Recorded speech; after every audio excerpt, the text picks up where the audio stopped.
एक बार की बात है, एक गांव में 4 भाई बहन और उनके बूढ़े माँ बाप रहते थे। उनके सबसे बड़े लड़के का नाम मयूर था, बीच वाले का राहुल और सबसे छोटे वाले का चिंतन था। उनकी बहन का नाम कविता था। उनका गुजारा बहुत मुश्किल से होता था। इसी चिंता में एक दिन उनके पिताजी मनोहर जी का देहांत हो गया। मनोहर जी खेती का काम करते थे, जिससे कि वे अपने परिवार को 2 वक्त की रोटी प्रदान कर सके।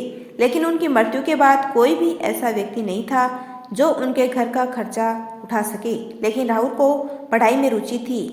उसको पढ़ाने के लिए उसकी माँ ने गहने बेच डाले और उसका विद्यालय में दाखिला करवा दिया। देखते ही देखते राहुल अपनी कक्षा में अव्वल आने लगा और कुछ साल बाद उसकी सरकारी नौकरी लग गई, जिससे उनके घर के हालात ठीक हो गए।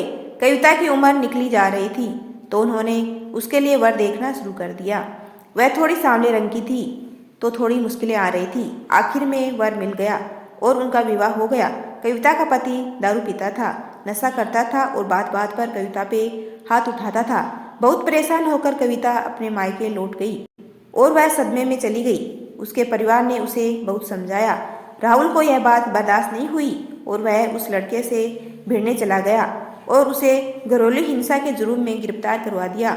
इस कहानी से हमें यह शिक्षा मिलती है कि हमें हर समस्याओं का सामना डटकर करना चाहिए और किसी भी परिस्थिति से घबराना नहीं चाहिए। यदि आपको मेरा छोटा सा प्रयास अच्छा लगा हो तो चैनल को लाइक शेयर एंड सब्सक्राइब कीजिए। आपका अपना कीमती समय देने के लिए दिल से धन्यवाद।